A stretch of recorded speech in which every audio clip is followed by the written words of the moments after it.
Ride hard, stay home, the podcast. Welcome to Ride Harder, Stay Home, the podcast. This is where we mostly talk about motorcycles, but we generally talk about anything that you have to do hard. And as far as I'm concerned, that's everything. Welcome to the show, guys. Stay tuned, and we'll get right into it. That boy can go 100 miles an hour in first gear, I tell you. Welcome, ladies and gentlemen, to Ride Hard or Stay Home, the podcast. I am your host, Mr. Roush, Mr. Ride Hard or Stay Home, and I want to welcome everyone to the show. To our returning listeners, thank you all so much for coming back. To our new listeners, we are so happy to have you here with us. Today, guys, our show, I am going to update you guys on what's been going on with me for the past 3 weeks. I know I have not dropped an episode, and that's because I've been really busy. There's a lot going on with me, and I'm going to get into all of that. But as usual, before I get started, I want to give my newest rider shout out, and it goes to Cam. I met Cam in Nashville. He was on his 2017 Kawasaki ZX10. The bike was black and flat black in color. Cam made a few modifications here and there that I was able to scope out with my well-trained Ride Hard or Stay Home eyes. And really clean bike, Cam. That thing sounded good. I gave Cam one of the awesome Ride Hard or Stay Home, the podcast decals, which he immediately applied to the windscreen of his motorcycle. Talking about making somebody feel good. Man, thank you, Cam, so much for spending a few minutes talking to me. I really love that motorcycle of yours, and I really enjoy speaking with you. Be safe out there, sir, and I hope you become a regular listener of the show. So we're sort of going to kind of work our way from the present to the past and me explaining to you guys what's been going on, because I want to start with the good stuff first. So yesterday, I was able to get me a Trackday in. And let me tell you guys, I had a wonderful time. NCM, which is the National Corvette Museum, Motorsports Park in Bowling Green, Kentucky, they have an awesome racetrack down there. It's a technical track. It is a fast track. And when I first started riding that track, my fastest lap time was right at 3 minutes. I mean, the first time I ever went to the track, novice class, right at 3 minutes. And it's funny. You think you're fast on the street until you get to the track and you realize, hey, I'm not that fast. But the flip side of that, going back after that first track day, and I'm looking at my video footage and I'm like, man, I got like 108 miles per hour on this section of the track. You know, really thought I was moving, man. Had no idea exactly how slow I was actually going. But anyway, yesterday I got a decent time. I averaged about 2:16 was my average for the day. I really wanted to get down into about the 2:10 range, but I just wasn't able to pull it off yesterday. Now, Mr. Jixer Fun, if you guys listen to my show, you know who Mr. Jixer Fun is. We actually were garaged right beside each other. I went on Sunday. He went on Saturday and Sunday. And he sent a text message and let us know, hey, man, there is a 16-year-old kid out here today on an R6 who has beat the track record for the 600cc class. Jixer Fun let me know that this young man, this young guy, his first time ever coming to NCM Motorsports Park track. First time. And I told you, I just let everybody know how technical of a track this is. This young man ran a 1 minute and 51 second lap at NCM. First time at the track. Now, he was in advanced group, 16 years old. Don't know how long he's been riding. Like I told you guys, I did meet him, but I didn't get to ask him all those questions as he was in a conversation with someone else. but his name was Gabriel, and he can ride the hell out of that R6, man. Let me tell you guys, that is so impressive. I don't know what this young man plans to do professionally in his life. He may be a professional racer. I have no idea, but if not, sir, you need to check into that. And be honest, you guys, when I met Gabriel, he actually was limping through the paddock area. Gabriel was out there riding that bike like that with a sprained ankle, just riding through advanced class, man, like he was in a novice group. It was crazy. But shout out, big shout out goes to Gabriel. Man, you broke that record. Congratulations for the 600cc class. I did give Gabriel one of our awesome decals, and Gabriel received one of my Ride Hard or Stay Home, the podcast t-shirts. I've got 2 t-shirts. Gabriel said, I want the one that says, let's see what this baby can do. Gabriel, thank you for spending a few minutes talking to me. I hope you like that shirt. I hope you do something with that decal, man. And most importantly, I hope you remain safe and continue riding those motorcycles like they were designed to be ridden. It was awesome to meet you, sir. So, you guys, I had such a great day at the track. I gave away a lot of decals. I gave away a lot of t-shirts. I want to give another shout out to Mr. John Cook. He is the owner and operator of Trackday Winter, a great organization to ride with. If you guys are looking into doing track days, let me tell you, I haven't ran into a bad organization yet, but Mr. Cook, sir, you have a great program. John, I think John personally meets everybody who comes to one of his track days. You see him all day long in the paddock and in the pit area, man, on his scooter, riding back and forth, just doing what he does, man. He's riding through, making sure you're having a good day. If you're not having a good day, John says, come see me. I'll make sure I change that around for you, but you got to come see me. Making sure everybody's stuff is secure, making sure people are following the rules. It's just an awesome experience every time you do an event with Trackday Winter. John, thank you so much, man. And I really appreciate the extra encouragement that you gave me during a little private conversation that we had.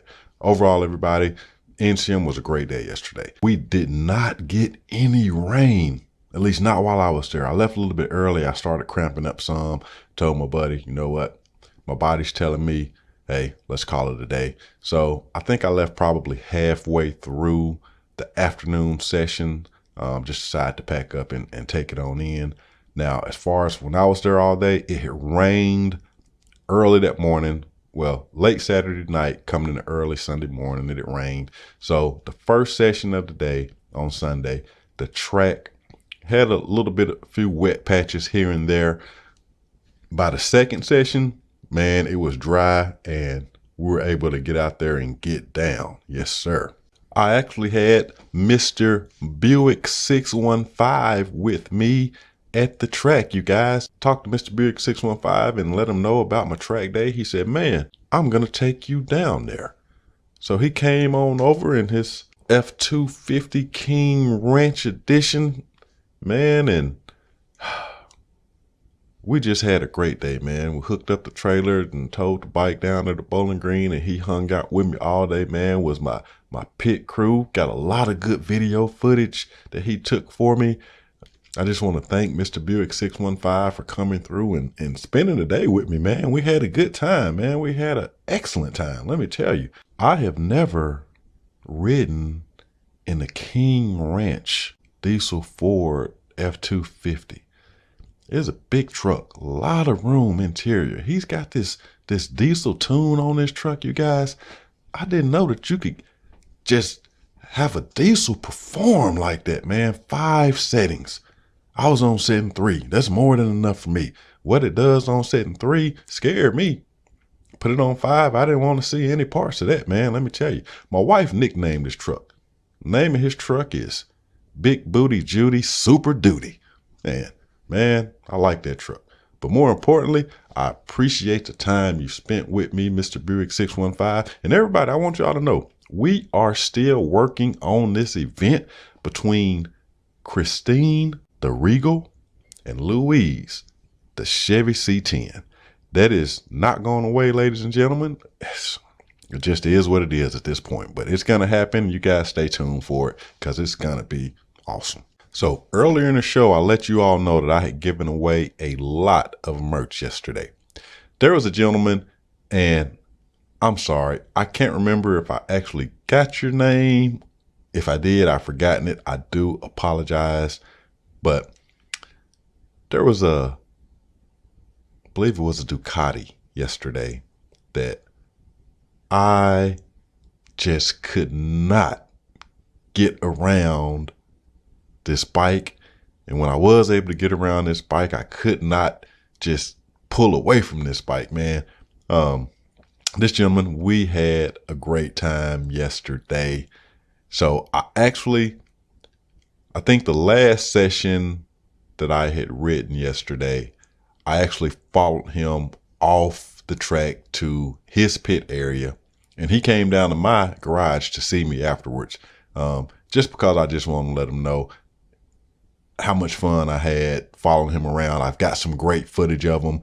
When I start posting videos on my YouTube channel, he can go and check out. You know, a lot of times when you're at the track, if you don't have anyone that you actually came with or someone you know that has cameras set up on their bike, you have no way of being able to see footage, you know, of yourself at the track. So whenever I find myself in a situation where I have been behind someone and, you know, just playing around with them on the track, if I find someone who we are pretty much going the same speed, a little faster here, a little slower there, I enjoy just staying behind that person so I can get some footage for them, post it up on YouTube, and now they can go and have footage of themselves that they would probably normally never get if they didn't come to the track with someone, a buddy who had a camera that could film them.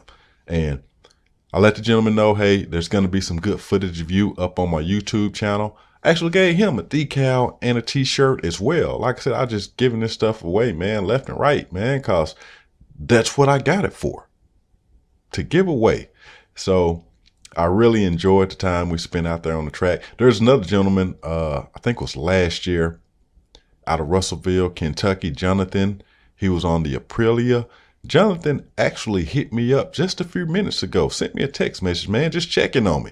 Same situation with Jonathan. Like I said, last year, I was behind him on the track, got some real good footage, and I stopped over and met him, followed him off the track, met him. We exchanged phone numbers, and I let him know, hey, I'm going to put some footage of you up. So, like, out of the blue today, Jonathan sent me a text message, man, checking on me, asking was I okay, and let me know, hey, just let me know if you need anything. I'm right down the road from you, man. And let me tell you guys, that makes a person feel so good. It makes me feel like I'm doing something right with my life when someone I've actually only met one time is offering their help to me in my time of need. And it is awesome, you guys. But hey, another shout out to Jonathan, and another shout out to the gentleman yesterday on the Ducati. It was nice to meet you as well. We're going to take a really quick break here. I kind of updated you guys on, you know, the track day and everything that took place. That was the fun stuff. Gave my shout outs. That was the fun stuff. When we get back, I'm going to let you guys know what's going on with me health wise, and got some advice for some folks out there. So you guys just stay tuned. Come on back and let's get into part 2 of the show. Ride Hard or Stay Home, the podcast. We'll be right back.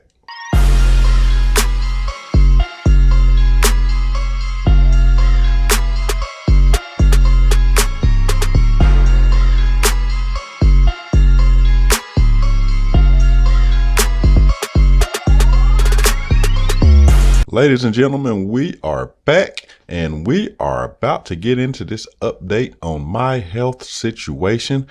I believe the last time we talked, and I haven't went back and reviewed the podcast, just going from memory here, but I think at that time I had a couple of procedures that were scheduled. I know I already had my cancer diagnosis, and I'm thinking I had a endoscope procedure that was scheduled. It was scheduled for a Thursday because I had a track day scheduled for that Saturday, but I wasn't able to make it due to the scoping procedure. So what they did, guys, they put me under and they did the scope procedure. And the purpose of the scope was to see if they could locate a primary source of the cancer within my body. Like I said, I had swelling in a saliva gland on the side of my neck, which is what started all of this. So we had the scope. They actually, during the scope, located and biopsied some additional tissue at the base of my tongue, which did turn out to be the primary spot of the cancer. So it had actually spread from there into the saliva gland. So with that being said, my doctors then ordered another procedure, a PET scan, a full body scan, to make sure that this cancer hadn't spread throughout my body. This, you guys, was a very interesting process. So I go to the doctor's office and they actually injected me. Well, I won't say injected me. Yeah, they did. I was trying to think, was it through an IV? But they put a radioactive chemical into my body that just went all through my body, because the radioactive material will attach itself to cancer cells. And when it attaches to the cells and they give me the full body scan, they're able to actually see if there's any more cancer. And man, it's crazy. So they put you in this room and they want you to basically, if you can, just take a nap, go to sleep for an hour. These drugs have to be in your system for an hour. I won't say drugs, but this liquid, whatever, has to be in your body for an hour for it to actually function correctly.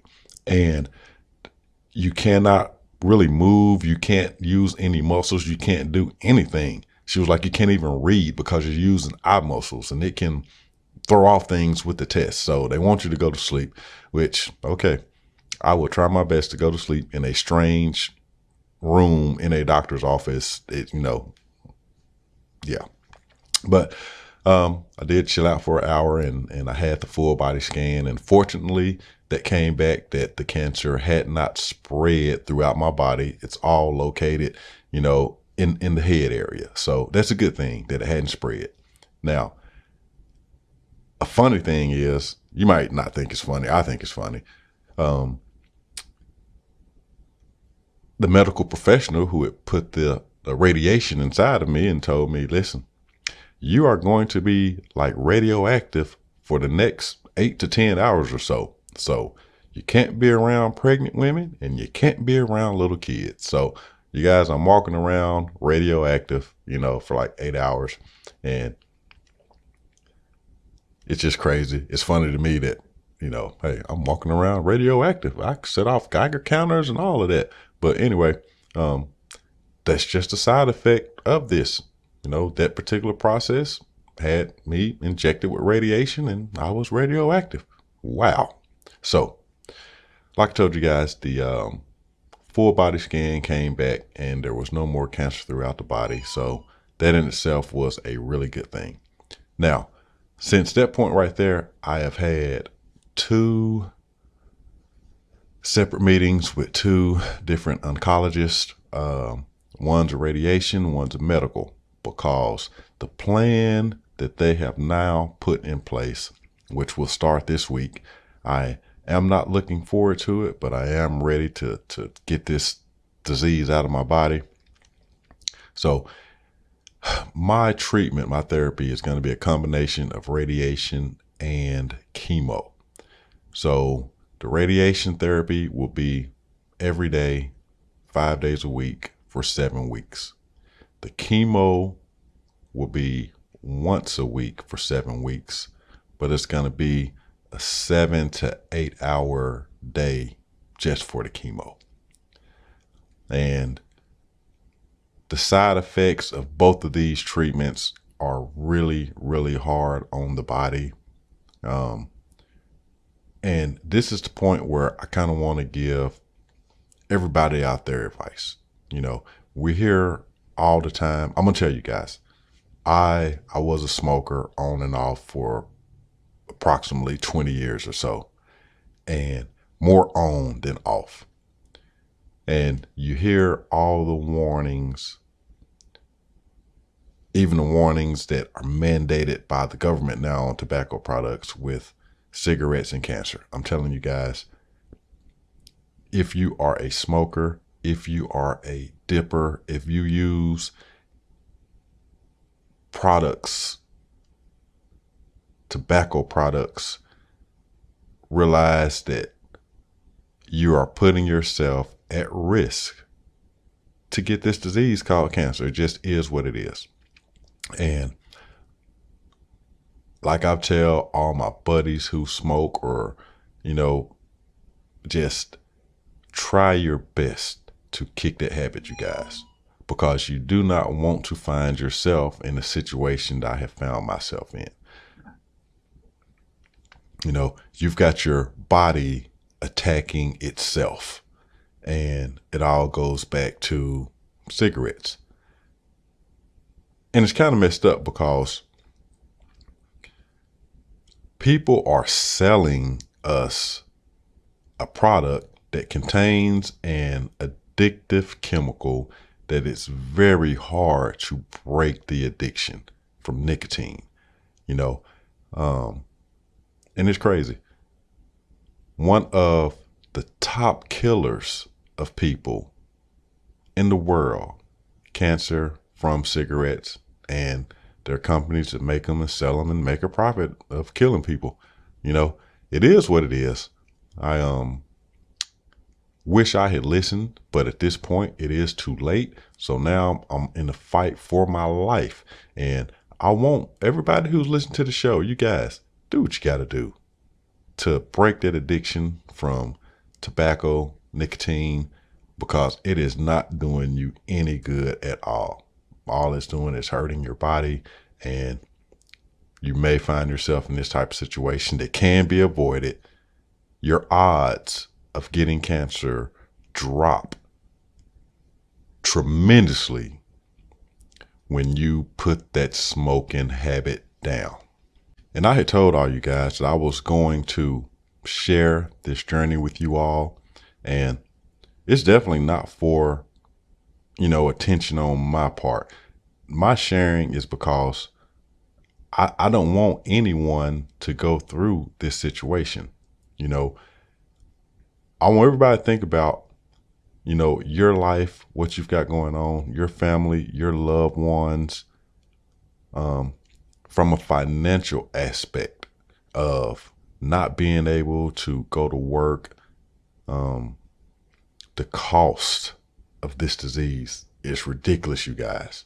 You know, I'm not going to get into dollar figures. I'm fortunate that I do have medical health insurance, but they are not paying everything.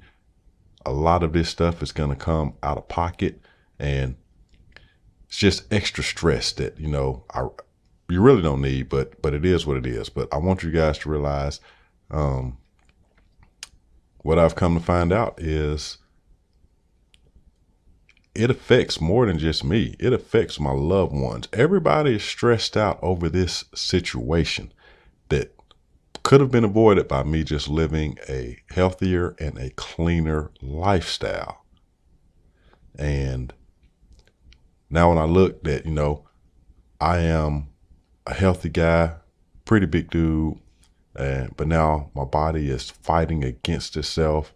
I've started to lose a little weight, not much. I think some of it's stress just from not eating because I'm stressed out over what's going on. But I can, unfortunately, anticipate coming up at a time where my throat will be so sore from the radiation treatment that I will not be able to swallow. If I cannot keep my weight up, if I cannot give my body the proper nutrition that it needs, that's going to require them installing. I don't know if I want to use the word installing like I'm working on a vehicle or something, but that's what they're going to do. They'll be installing a feeding tube so that they can get me the nutrition that I need, for my body while I'm having this fight. I really don't want one of those. So I'm going to try my best to just keep my weight up and do what I got to do. But the end result is it's going to be what it's going to be. If I have to get a feeding tube, I have to get a feeding tube. Now that's with the radiation treatment.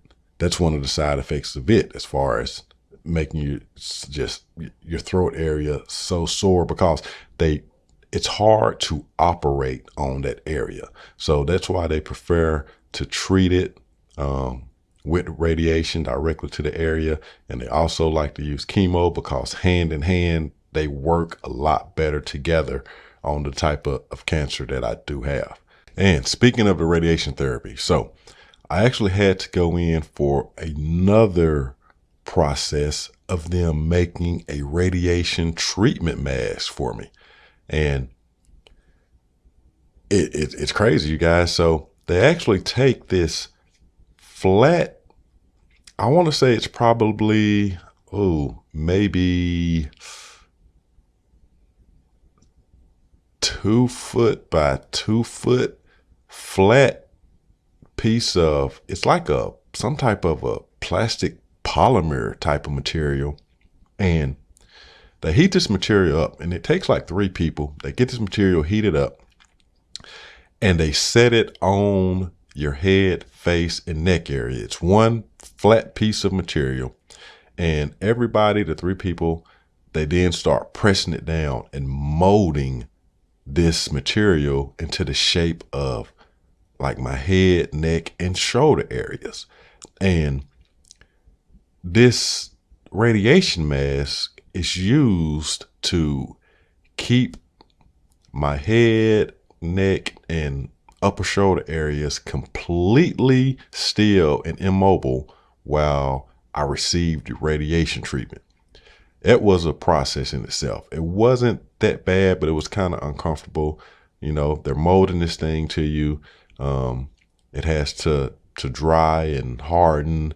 And also they do a mold for like a bite down contraption that you have to have in your mouth during the treatment.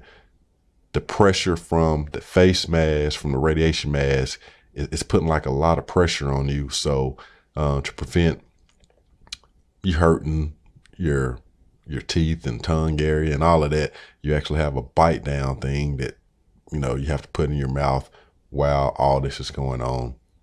So I've got my mask. I'm going to put pictures of that on the YouTube channel. If you guys look at this on YouTube, you'll be able to see the radiation mask. And like I said, it's interesting. The technology in cancer treatment is awesome, you guys. When I look at this now that I'm experiencing myself, I see why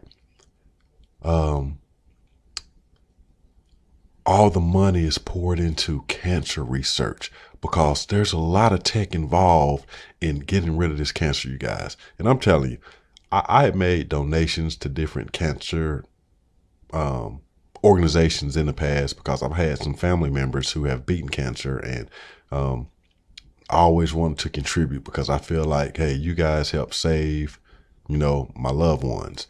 At this point in my life, though, I will continue to donate when and what I can. The technology involved in cancer treatment is amazing. They have come a long way, and they are getting better and better every day. Because to be perfectly honest with you guys, my ear, nose, and throat doctor